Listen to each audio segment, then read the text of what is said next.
Je dis honnêtement que quand je marche, j'ai peur. Je me dis, pourquoi la police, elle me suit?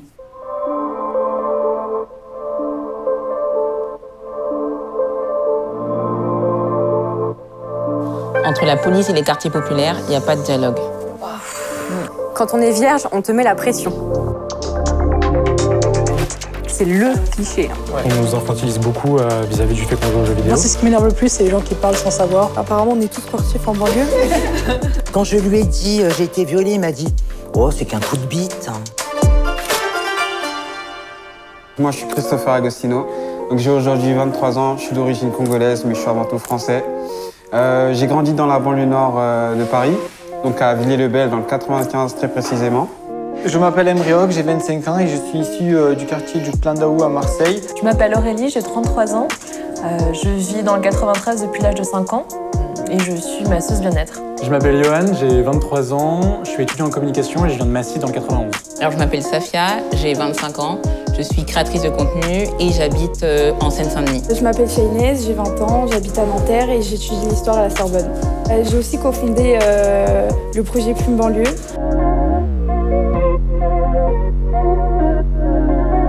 Les jeunes de quartier populaire écoutent que du rap.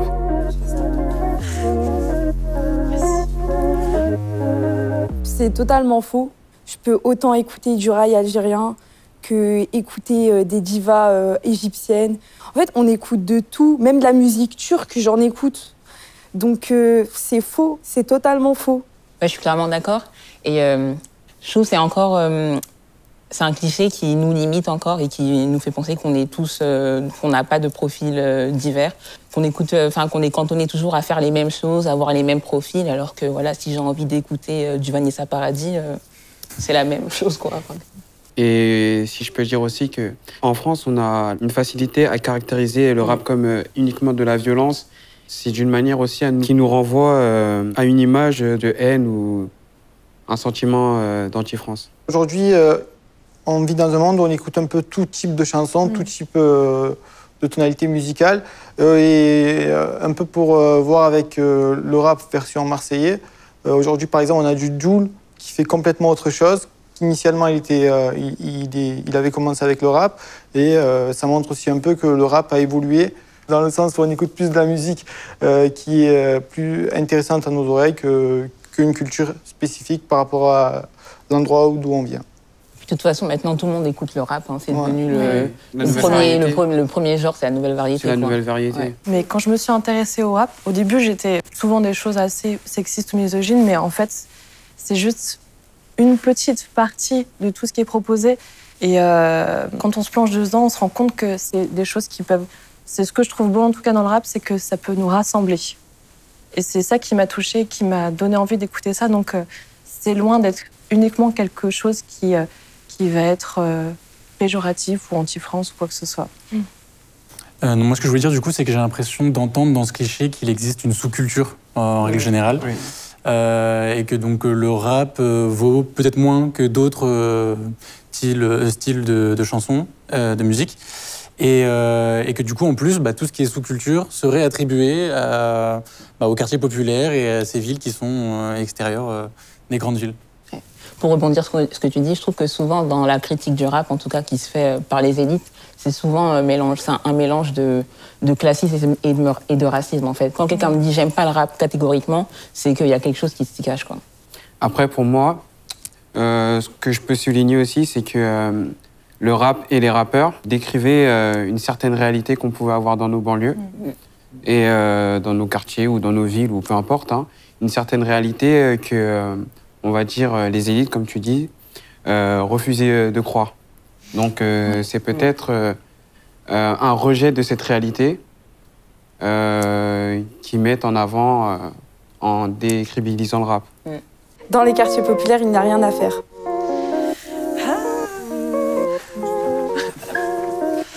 Peut-être que je reviendrai après. S'il vous plaît, allez là, on va dire nos arguments et vous allez venir là. Ouais, on va faire ça. Vous allez venir là. Moi, je trouve que c'est archi faux parce que on a une force en banlieue, c'est la débrouillardise. On peut faire tout avec rien. Moi, en tout cas, j'ai été élevée dans ce mode de vie et avec ces valeurs-là. Enfin, genre, même depuis petite, j'ai toujours fait des trucs avec mes mains, avec mes potes. On a toujours monté des trucs, même si ça cassait, ça tombait, ça partait en feu, on faisait. Après, c'est vrai qu'on est vite restreint. Mais avec toute l'imagination qu'on a, on trouve toujours des trucs à faire. Faire des chasses au trésor dans le quartier, mêler les grands pour qu'ils fassent avec nous, on a toujours fait. Effectivement, moi, dans ma ville, c'est-à-dire la municipalité, elle ne va pas organiser beaucoup de choses. Ce qui va se passer, c'est que c'est nous qui allons faire des choses, des activités. On peut voir que, par notre propre force, on a pu créer des mouvements. Avec des coupes du monde de quartier, on ne va pas se mentir. Les cannes de quartier, c'est pas les idées de la mairie, c'est pas les idées de la municipalité. Nous, on n'attend après personne, justement, c'est ça en fait. Justement, c'est pour ça. C'est pour ça que je me suis mis dans le vrai. En fait, c'est sympa parce qu'on a un sentiment de résilience, on est fort et tout, banlieusard, fort et déterminé. Mais je trouve que... Non, mais je suis d'accord avec toi aussi, c'est pas normal. On doit toujours faire plus, personne ne vient nous chercher. Et parfois, c'est fatigant, la charge mentale. Moi, parfois, j'ai envie juste qu'il y ait un musée à côté de chez moi. Je suis fatiguée d'aller à Paris et de devoir regarder 23h30, il y a le RER B qui m'attend. Toujours aller plus loin. Et vraiment, honnêtement, il n'y a pas grand-chose à faire. J'ai passé...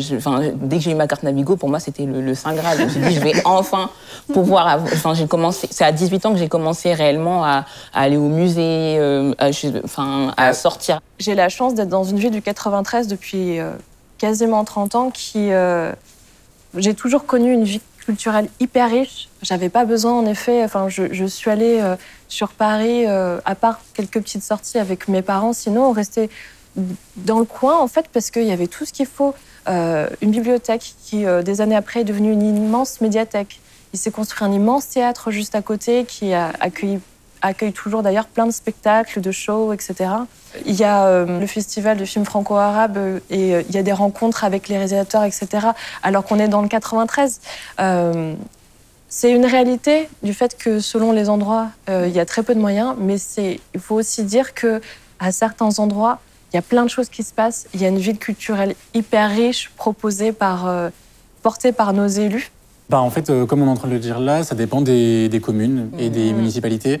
J'ai la chance effectivement d'être dans une commune où il y a 2 médiathèques, 2 cinémas, un opéra. Donc en fait, effectivement... Vous êtes privilégié. Hein. Effectivement, mais après, il y a d'autres soucis de ce côté-là. C'est qu'il y a tout ça et c'est formidable. Mais maintenant, ils n'arrivent pas à le donner accès à tout le monde. Ouais, c'est-à-dire que l'opéra, en banlieue, tout le monde n'a pas les moyens en fait, d'aller à l'opéra. Ça reste le même prix. Ouais. Et donc, ça renforce des inégalités, des fractures entre les personnes. Et même s'il y a tout ça, en fait, on va continuer à devoir aller dans des plus grandes villes pour pouvoir avoir accès à encore plus. Déjà, il y a un manque... je pense que dans certaines villes, il y a un manque cruel d'infrastructures. Ah, oui. Genre, ils misent tout sur les trucs sportifs. Parce que apparemment on est tous sportifs en banlieue. c'est connu, on fait tous du foot, on dribble tous en bas des bâtiments. Mais du coup, au niveau culturel, il n'y a rien. Moi à Nanterre, ça va, j'ai pas à me plaindre. Mais dans d'autres villes, genre si je parle de Sartrouville, une médiathèque, je sais pas, il n'y a rien. À Marseille, lorsque vous êtes dans les quartiers nord, vous n'avez rien. Vous avez le centre-ville où il y a un tas de choses, il y a un cinéma, théâtre et tout, pour pas les citer. Mais encore, pour aller au centre-ville, il faut des transports en commun adéquat. Et le problème, c'est qu'à Marseille, vous avez une ligne de métro qui va jusqu'à un certain bout de l'hypercentre, qui arrive à peine dans les quartiers nord avec un peu les bus pour le reste. Et le reste c'est que des initiatives citoyennes, que des mouvements d'associations, de culture ou autres. Et après, je vais rejoindre un peu Inès aussi.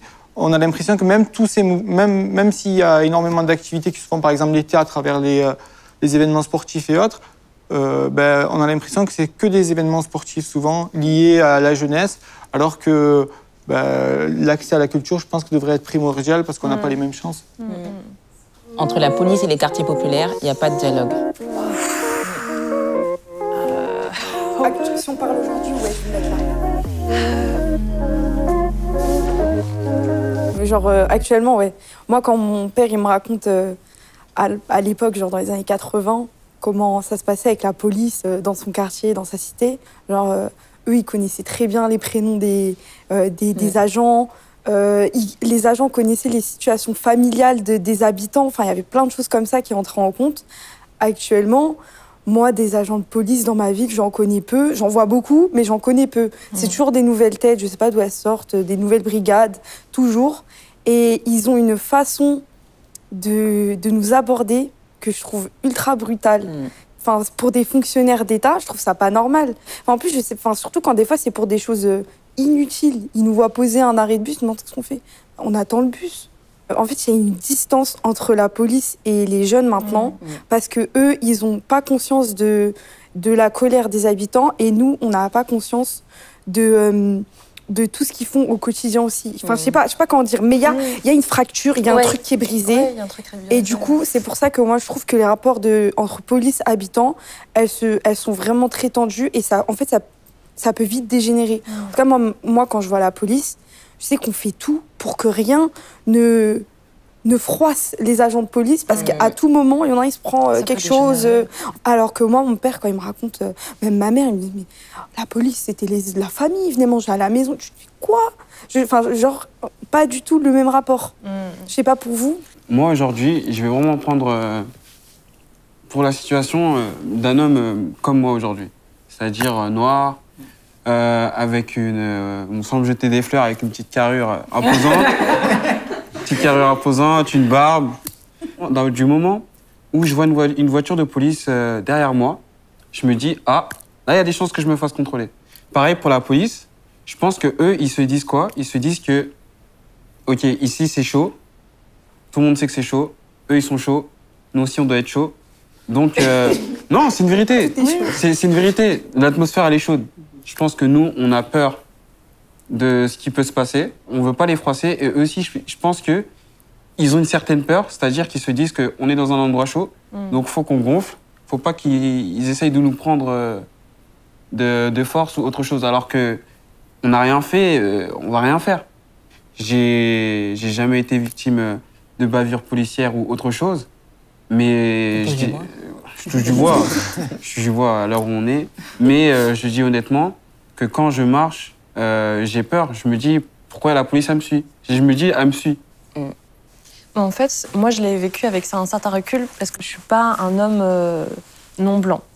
Mais j'ai vu mes amis qui n'ont pas la couleur blanche, et notamment plus les garçons.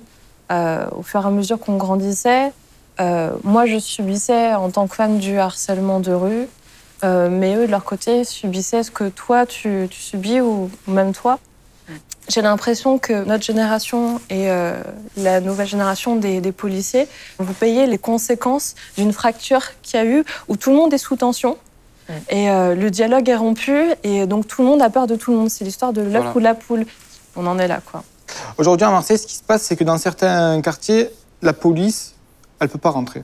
Par exemple, dernièrement, il y a une voiture de policiers, ils sont rentrés dans le quartier de la Castellane, ils se sont fait caillasser, ils leur ont pété toutes les vitres, et ils ont à peine pu s'échapper, les policiers. Lorsque, par exemple, ils essayent de faire une descente, on appelle ça une descente dans un des quartiers à Marseille, par exemple à la Castellane, dernièrement, ils sont partis avec, je crois, il y avait une vingtaine de camions de CRS. Et le problème, c'est qu'aujourd'hui, de l'autre côté, quand on regarde chez les jeunes ne se sentent pas en sécurité. C'est pas pour autant que tous les policiers sont mauvais. Parce que, par exemple, personnellement, à Marseille, depuis que je suis né, je me suis fait contrôler une seule fois. Après, c'est peut-être parce que je suis de couleur blanche, peut-être parce que j'évite de rester dans certains endroits ou autres, mais personnellement, j'ai été contrôlé qu'une fois. Donc, partant de ce postulat-là, je pense qu'effectivement, au niveau de la police, il y a beaucoup de problèmes, notamment dans certaines banlieues, dans certains quartiers. Mais après, à côté de cela, je pense que les populations aussi, je ne vais pas dire encouragent, mais font en sorte que ça ne se passe pas aussi bien. Tout le monde reste sur ses gardes, en fait, ses positions. Tout le monde... un camp a peur de... En fait, je trouve qu'il n'y a même plus de dialogue, en fait. Je sais même pas où est le dialogue, en fait. Moi, c'est ce que je voulais... En fait, déjà, pour qu'un dialogue existe, il faut que les deux parties soient prédisposées déjà à discuter. Et je sais que, par exemple, moi, après, je suis une femme, donc c'est pas un problème qui me concerne autant que pour mon frère, mais je sais que quand je sors avec mon frère et des amis qui sont des hommes, je suis sous tension. Parce que je vois que déjà, dans l'attitude, quand on croise la police, tout de suite, même physiquement, ça se voit qu'il y a une tension en fait dans l'air. L'ambiance, elle est anxiogène tout simplement parce que, moi personnellement, j'ai peur pour mon frère. J'ai même peur pour mon père. Il y a des darons qui se font tuer maintenant. Moi, depuis petite, ma mère, elle a toujours dit à mon frère, la police, tu t'en éloignes. Alors que c'est pas logique, c'est des fonctionnaires d'État. On n'est pas censé avoir peur d'eux, on n'est pas censé fuir dès qu'on les voit en mode c'est la faucheuse. Je comprends pas en fait. Le truc, c'est on s'est rendu compte à Marseille, il y a quelques années de ça, que tous les policiers ne font pas leur boulot. Par exemple, il y avait la BAC Nord à Marseille qui a été démantelée. C'était des policiers qui étaient complètement corrompus avec les dealers. Et en fait, ils faisaient en sorte qu'il y ait un certain apaisement dans les quartiers, en contrepartie de, je ne sais pas qu'est-ce qu'ils ont eu, et de l'autre côté, je ne sais pas ce qu'ils ont eu. Mais en contrepartie de certaines choses, la police venait moins. Il y avait moins de descentes, il y avait moins de choses. Et le problème, c'est qu'aujourd'hui, à cause de cette BAC Nord, aujourd'hui, on a mis à Marseille un peu une étiquette sur la police comme quoi ils sont tous corrompus aujourd'hui. Quand on vient des quartiers populaires, certaines portes se ferment. Bah oui. Oui. Non, ça c'est... Pour moi, c'est vrai. Notamment que ça soit quand on postule ou par l'apparence qu'on va peut-être dégager ou peut-être par, on va dire ça, par l'argot qu'on va avoir, on va être un peu stigmatisé. C'est-à-dire que on va postuler à une annonce pour du travail, on va regarder notre ville. Donc, pour ma part, j'habite à Villiers-le-Bel. Donc, dès que tu tapes Villiers-le-Bel sur Internet, tu vois un peu ce qui s'est passé ces dernières années, ça peut faire peur. Donc pour moi, je pense vraiment que, après c'est mon avis, que ça peut fermer des portes. Mais moi, je pense même que genre les portes, elles se ferment dès petit en fait. Ouais. Rien par rapport à l'éducation scolaire, je veux dire, on va tous dans des collèges de secteur dit ZEP, enfin maintenant on appelle ça REP, réseau d'éducation, enfin d'enseignement prioritaire. Mais du coup, dès ce moment-là, les portes, elles se ferment parce qu'on va nous mettre, on va nous cloîtrer dans un collège où l'objectif, ce sera même pas de penser à ce qu'ils vont faire au lycée, bac. En fait, c'est juste, faut qu'ils aient leur brevet. Ouais. S'ils n'ont pas leur brevet, bon, ça ira en pro. En fait, on leur propose même pas d'autres portes. La seule porte qu'on leur propose, c'est ayez votre brevet. Après, vous verrez bien, si vous avez votre brevet, c'est bien. Mais si vous l'avez pas, direction la pro. Quand tu arrives en études supérieures, tu peux voir qu'il y avait déjà des gens qui étaient préparés dès la seconde, qui savaient déjà que eux, c'était la prépa où ils devaient aller. Après, c'est pas que le fait d'être classé dans un collège ou lycée ZEP ou REP qui nous met dans cette situation-là. C'est peut-être aussi notre environnement, peut-être parce qu'on n'a pas vraiment tout le temps les exemples de réussite. On n'a pas tout le temps vraiment les mêmes chances de réussite. On n'est pas vraiment informé. Non seulement déjà, c'est vraiment institutionnalisé, il y a vraiment un mépris social, mais je trouve que nous-mêmes, en fait, on est conditionnés parfois à fermer nos propres portes parce qu'on n'a juste pas accès à une information. Je sais que personnellement, ce n'est que quand en fait, je suis rentrée en études supérieures, parce que je suis passée d'un lycée à La Courneuve à une prépa littéraire, et là j'ai vraiment été confrontée en fait à un choc culturel, parce que j'avais pas du tout les codes. Je venais vraiment avec mon argot et ma façon de parler, et du jour au lendemain, je me retrouve avec des gens, je sais pas, qui vont prendre du café, qui fument des cigarettes, alors que nous, la petite pause, c'était prendre un kebab. Et donc vraiment, on n'avait pas non plus... Et même quand on arrive avec des professeurs et on se retrouve avec des élèves qui ont fini juste leur programme scolaire, et nous, on est là, on se dit, bon, on a peut-être lu Molière, et après, on se retrouve vraiment comme ça, lâché dans la jungle. Et je sais que moi, à ce moment-là, il m'a fallu peut-être 3 années de prépa littéraire, et à la dernière année, vraiment pour que je prenne conscience qu'en fait, j'avais un retard culturel conséquent et qu'il fallait redoubler d'efforts, en fait, toujours faire 2 fois plus pour rattraper tout le train qu'ils avaient déjà pris, quoi. Je pense aujourd'hui que j'ai jamais eu de problème du fait de venir d'un quartier populaire pour du travail, mais par exemple, pour tous mes entretiens pour trouver du boulot. On m'a toujours demandé, et comment est-ce que vous allez faire pour venir au travail en fait?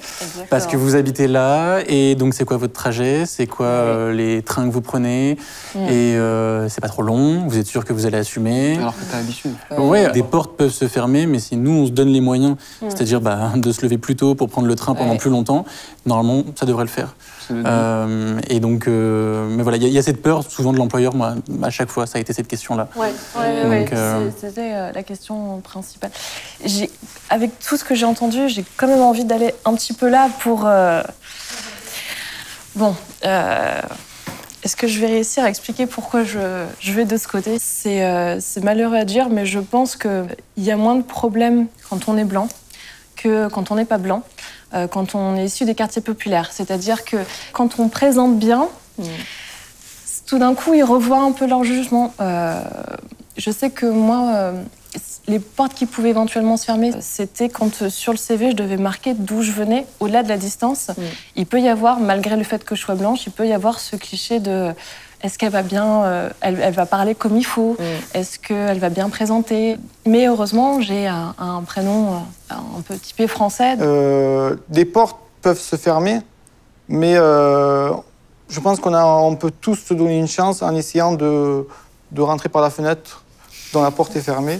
Et c'est souvent ce que j'ai pu faire, un peu grâce à mes entretiens. Enfin, par exemple, sur tous les entretiens et tout que j'ai passés, mon CV au début, il est passé même si j'étais issu des quartiers nord. Mais après, c'est à l'entretien que tout se passe. Et là, à ce moment-là, du coup, j'essaie de faire le max pour atteindre l'objectif. Mais je suis assez d'accord sur le fait qu'il y a des portes qui se ferment. Dans les quartiers populaires, la femme n'est pas respectée. Il n'y a pas un vrai fou. Aïe, aïe, aïe. Je n'attrape ma veste. Je sais pas. Pour commencer, j'adore la banlieue, je suis fière d'en être originaire. Mais en fait, le patriarcat, la misogynie, ça ne discrimine pas, c'est présent partout. Je ne me sens pas, je ne me sens pas en sécurité que ce soit en banlieue ou à Paris. Pour moi, ça ne discrimine pas. Donc, la femme n'est respectée nulle part. À l'âge de 13 ans, j'ai commencé à avoir les premiers... T'es charmante. Mec, j'ai 13 ans, tu dois en avoir 50, en fait. C'est quoi le problème? Comme je restais dans le bain de mon 93, je croyais que c'était du fait que je vive dans ce type de lieu-là qui fait que c'était le problème. Et quand j'ai pu me rendre plus tard, en grandissant sur Paris, Paris c'est pareil, ailleurs c'est pareil. Ok, ça existe dans les quartiers populaires et c'est pour ça que je suis là, mais je veux me mettre ici parce que c'est partout. Et ça se limite pas que... ça se limite pas. Parti, oui. C'est biaisé. Si je reste là, ça voudrait dire que c'est que dans les quartiers populaires que la femme n'est pas respectée. C'est mettre tout le monde dans le même panier. Moi, je veux juste encore préciser une nouvelle fois que quand je dis, je me mets ici juste pour dire que c'est quelque chose qui existe aussi et qu'il faut juste pas nier. Mais après, comme je dis, c'est évidemment partout. Oui. C'est pas une généralité que toutes les femmes ne sont pas maltraitées en banlieue. Au contraire, j'ai toujours vu des grands aider des daronnes à porter les courses, même prendre des daronnes en voiture pour les emmener au marché. Enfin, j'ai toujours grandi dans un cocon comme ça où la femme, c'est quelque chose de précieux. C'est elles qui font tout, en fait. C'est nous, on gère, en fait. Donc, tout ce dont vous parlez, vous avez pu vivre, je les ai vécus, mais ailleurs, en fait, jamais en banlieue. Je me suis mis à faux parce que je pense que la femme n'est pas respectée tout court. Pas que dans les banlieues. Et dans les banlieues, elle est souvent plus respectée qu'ailleurs. Et en fait, c'est même pas des problèmes que les femmes ont, c'est des problèmes créés par l'homme envers la femme et pour qu'elle se sente moins bien dans la vie, je pense. C'est juste, j'ai l'impression que ce cliché vient aussi d'une partie de la population qui veut déplacer le problème et pas voir aussi qu'elle a peut-être elle aussi du sexisme. C'est pour ça que j'hésitais à me mettre là aussi. Voilà, et qu'en fait, le sexisme, c'est chez les autres, c'est pas chez nous. Il y a ça aussi, je pense. Moi, je suis totalement d'accord avec toi. Donc, tout ce qui est cette misogynie, ce sexisme, on le retrouve en banlieue, mais on le retrouve aussi ailleurs, comme tu as pu le dire. Moi, si demain, je traîne avec des mauvaises personnes, ça va pas directement entacher ma réputation, alors que si, par exemple, ma sœur traîne avec... J'aime pas dire ça parce que chacun fait ce qu'il veut. Dis les termes. Mais si ma sœur traîne avec des mauvaises filles, chacun fait ce qui est... Tout le monde fait ce qui est... C'est quoi des mauvaises filles? Ouais, merci. Je peux pas. Une mauvaise fille, enfin, des filles qui se comportent mal. C'est quoi une fille qui se comporte mal? Le cliché, quoi, comme le film Bande de copines. Bande de filles. Bande de filles. On voit que c'est une petite troupe de filles qui raquettent, qui se battent, qui font beaucoup de bruit, qui volent. Si ma petite sœur traîne avec ce genre de filles, là, ça va être un scandale. Tout le quartier va savoir, on va me faire la remarque, ça va parler. Et là, le fardeau, il va être dur, il va être lourd à porter pour elle. Donc c'est aussi, pour moi, c'est aussi une forme de sexisme et de misogynie qu'on fait porter à la femme en banlieue. En pensant du coup au film Bande de filles, je me suis souvenu de quel était l'objectif du réalisateur dans ce film-là. Et c'était d'essayer de montrer l'image, en fait, que, encore une fois, les personnes qui ne sont pas de banlieue ont des femmes de banlieue. Ces jeunes filles qui ont fait une bande, qui sont vulgaires. Il y a une image de... La femme de banlieue serait plus vulgaire, par exemple. Mais encore une fois, ça reste des clichés et il y a une forme de sexisme. Après, faut faire attention aussi avec certaines productions de cinéma français. Ils aiment bien ramener petite femme de banlieue, donc ça peut être une rebeu ou ça peut être une Renoir. Tu vois son personnage direct, elle crie. Elle crie ou elle met un coup de pression. Enfin... Et surtout que la personne qui a fait le film, elle vient pas du tout des quartiers. Donc elle traduit sa vision à elle. Oui, enfin, de toute façon, c'est même pas pertinent. Pourquoi elle crie? Enfin, pourquoi elle est agressive? Les jeunes des quartiers populaires ne savent pas s'exprimer. On va tous aller de ce côté-là. Ici, on s'exprime tous bien, donc voilà pourquoi on est tous dans le faux. En fait, c'est un cliché énorme. Non seulement on sait bien s'exprimer, mais souvent en plus on a ce qu'on a l'alternance codique, le code switching, c'est-à-dire qu'on est capable de parler selon différentes atmosphères. Quand je suis arrivée en études supérieures, il y avait des codes que je n'avais pas, donc j'avais mes manières de parler. Mais je sais que maintenant, je suis capable de m'adapter à n'importe quel milieu. Là, le matin, je peux dire viens, on s'attrape, et le lendemain, je te dis très cordialement, quoi. Et je trouve souvent, en fait, on méprise aussi beaucoup notre langage. Par exemple, je sais pas, on regarde Aya Nakamura et on se dit on comprend pas ce que ça veut dire IAR, mais il y a toute une frange de la population en fait qui comprend ce qu'elle dit. Et en fait, faut pas oublier aussi que les quartiers populaires en fait contribuent au rayonnement culturel français, parce que le verlan, c'est ce qui permet en fait à la France de ne pas être une langue morte en fait. Donc on sait s'exprimer et aussi notre langage est légitime. Je te rejoins dans le mépris de, on va dire, notre argot, de notre façon de parler, alors qu'en fait, il est super riche. On dit des mots, ça peut être du soniqué, après ça peut être de l'arabe, du créole. On dit plein de mots et on a toujours plein de mots pour définir un mot aussi. On a plein d'expressions. Moi, j'utilise des expressions ivoiriennes. Alors, je suis pas ivoirienne du tout, mais j'ai appris que c'était des expressions ivoiriennes. Plein de choses comme ça. Du coup, notre langage, il est ultra riche. C'est l'avantage de la double casquette. Et moi, j'aime ça en tout cas. Et on parlait tout à l'heure avec la sous-culture. Ça revient, ce truc de il faut forcément parler de manière soutenue pour dire des trucs intelligents. En fait, non. Moi, je suis convaincu, et je pense même que ça a été prouvé. On a déjà tous entendu des gens nous dire qu'on tuait la langue française en parlant comme ça. Mais en fait, non, elle reste en vie comme ça. On ramène des nouveaux mots. Et puis, en fait, à la fin, ils finissent tous par rejoindre le dictionnaire. Donc, dans les quartiers populaires, on ne se sent pas en sécurité.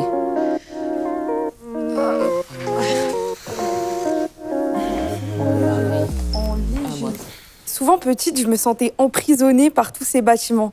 Je me disais toujours, faut que je parte, j'en ai marre de voir la même chose, mon voisin là, la voisine là, l'autre par la fenêtre. Je me disais, j'en ai marre, je suis emprisonnée. Mais en fait, quand j'ai commencé à aller ailleurs, revenir chez moi, ça me réconfortait.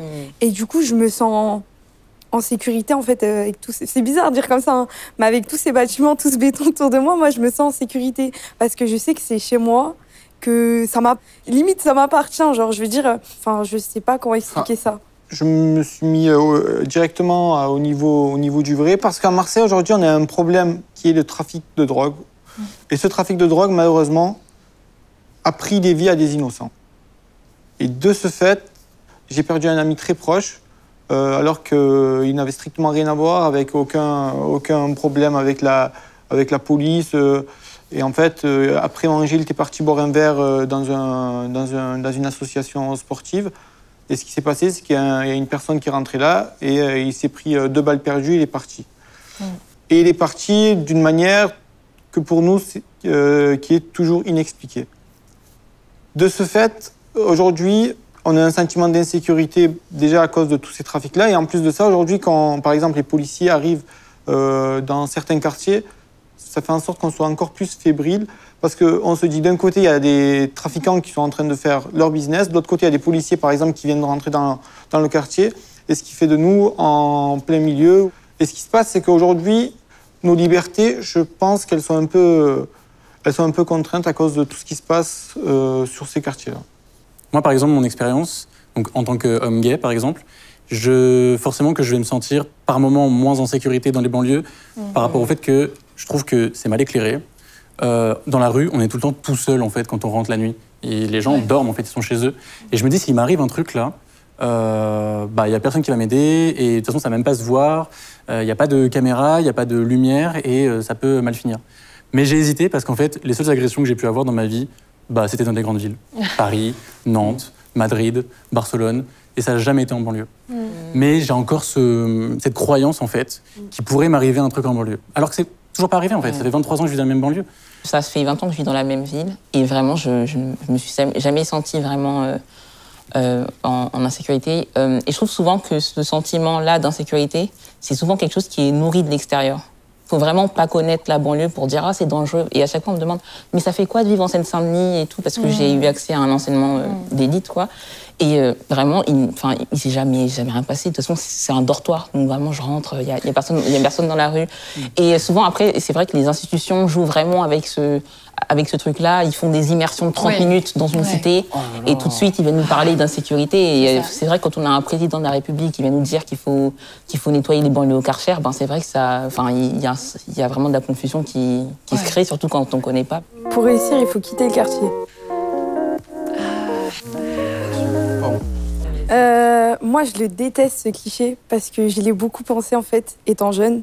Je me disais toujours, si tu veux réussir, si tu veux sortir de l'eau, faut partir.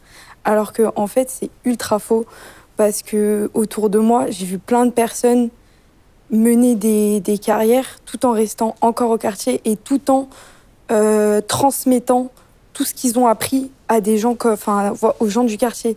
Genre, du coup, pour moi, la réussite, je la vois plus comme attraper ailleurs et récolter pour tout remettre chez nous, en fait. Enfin, genre, si les plus ambitieux partent, les autres, on laisse le navire couler. Bonne conscience, on se tire et tout va bien. Jamais j'irai dire à quelqu'un qui est à Paris 8, Saint-Denis ou à Nanterre que son diplôme, il vaut rien à côté du mien. Macron, il était à Nanterre, hein. Ouais, tu vois, voilà, tu vois, on peut très bien réussir aussi dans des universités de chez nous, mener des carrières tranquilles et transmettre aux gens de chez nous. Enfin, ça semble assez communautaire dit comme ça, mais ça ne l'est pas. Voilà. Après, moi, personnellement, dans ma ville, donc grande dédicace à Villers-le-Bel, encore une fois, on a des joueurs en équipe de France, on a des gens qui travaillent dans des grandes majors de maisons de disques. Bravo à eux.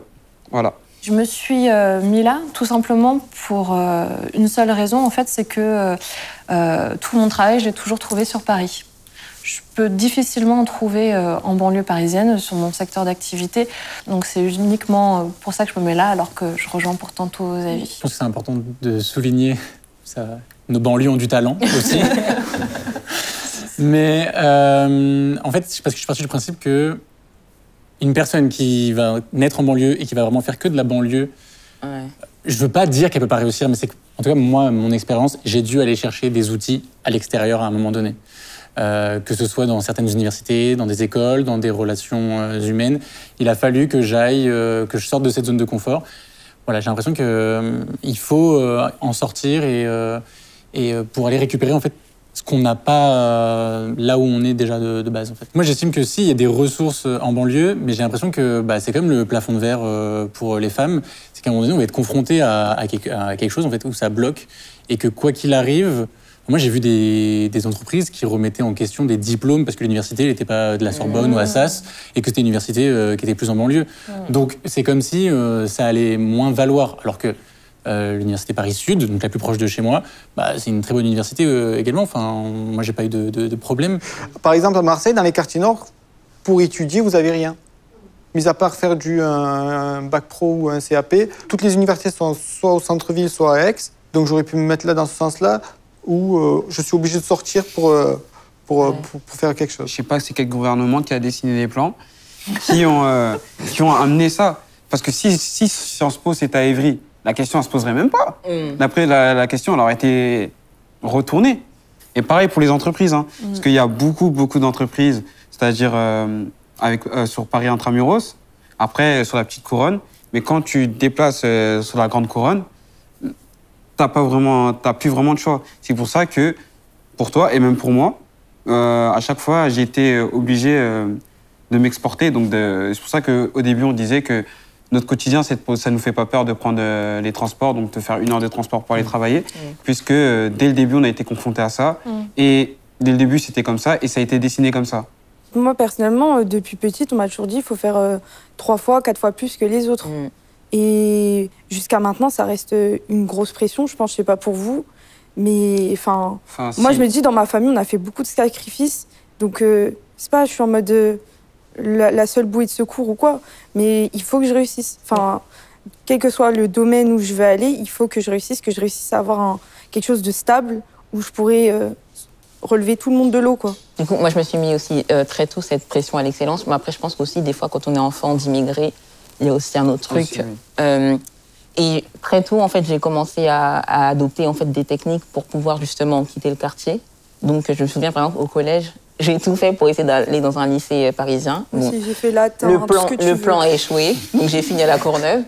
Et après, par contre, j'ai rejoint une prépa, mais cette prépa-là, par exemple, se trouvait à Saint-Ouen. Donc, c'est dans des quartiers populaires, ça existe.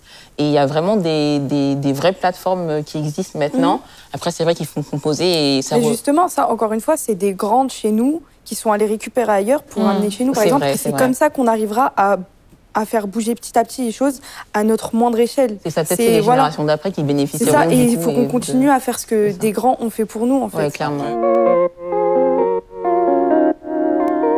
Qu'on arrête de nous stigmatiser, notamment dans les médias et par l'État, et qu'on nous laisse aussi les chances, des chances d'intégrer des grandes entreprises à des postes importants. Il y a une vision bien trop biaisée et bien trop péjorative du Nord, alors qu'il se passe plein de belles choses là-bas. Les banlieues, elles valent pas moins que les plus grandes villes et qu'il faut aussi sortir de sa zone de confort et être à l'écoute des expériences des autres. Les personnes issues de quartiers populaires ne sont pas des citoyens de seconde zone et que notre culture est tout à fait légitime, autant que les autres. L'objectif, c'est que tous les plus jeunes, ils ressentent jamais tout ce qu'on a pu ressentir par rapport à l'endroit d'où on venait. Comme on dit à Marseille, et merci.